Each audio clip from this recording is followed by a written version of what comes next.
Hi, North Yorkshire. I'm Sarah Newton and I lead the food system team at Birmingham City Council. Massive congratulations on the launch of your Food for the Future Framework for Action, and I hope you have a wonderful day celebrating and planning everything that's to come. I just wanted to share a few tips that we've learnt along the way on a similar journey in Birmingham in case they might help you. So the first thing that we learned is that an authentic and diverse partnership is the absolute cornerstone of any transformational practice in food systems. I'm sure you've learnt this along the way already as well. And I think this quote from Bill Bannier in 2023 captured it quite well. He says, "We need to stop trying to design the solution and instead design the conditions that enable the emergence of many solutions." And key to that is having these different voices in the room, ensuring that you've got the voice of intent, voice of design, voice of capability, and voice of experience. And I think this is the key to making sure any initiative and approaches that you develop are really sound and can work in practice. The next tip that we have is having an evolving framework. You've already got a really superb framework for action. And I think what's really key about this is that you need it to be the foundation on which everything else is built. So obviously you've got things like a vision and domains and priorities, an evolving action plan that is never static because you're always learning new things and having new plans. But also tools to support governance and prioritisation have really helped us in Birmingham. And having this really robust framework helps you to keep on track and also make sure that you're keeping the key priorities in focus, but also making you more aware of some of the blind spots that you might not consciously be aware of, and to make sure that all the people and all the projects that need to happen are happening. The next tip is around place-based delivery, because although the framework can be very broad and system-wide, when it comes to implementation, place-based and settings-based approaches are really essential.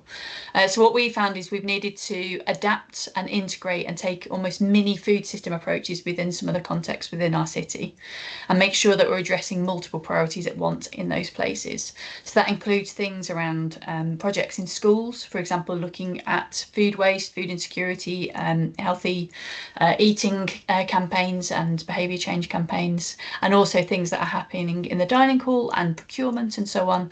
And you can't treat these things in isolation. So by picking a few different places and working out how you're going to implement a system-based approach in those places is a really good way to go.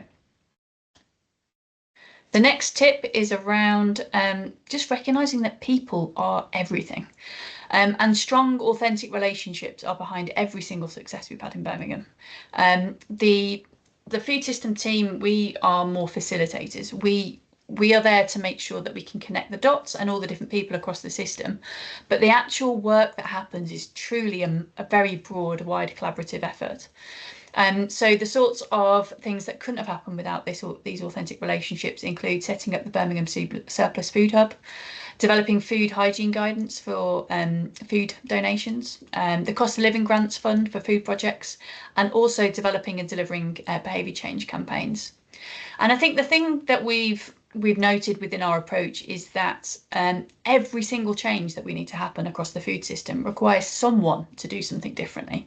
Even when it's policies and procurement and so on, it still requires someone, whether it's somebody in an office who's writing a policy, they need to do something differently. And then that's where the behaviour change approach can come in as well, because my background happens to be behavioural science, but by looking at what the barriers and the facilitators are for each person within the system, you can really start to understand how to shift behaviours, because often the things that we think are quite straightforward are really complicated. So understanding them in depth and understanding why people might not be able to do what we want them to do helps you to have a much more open and supportive conversation, and leads to much more transformative action, because you actually solve the real root causes of the challenges that they face.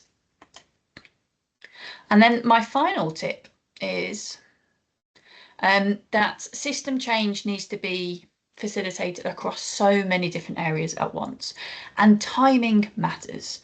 As much as we might have a priority that we want to happen, if the conditions for change aren't in place, it won't.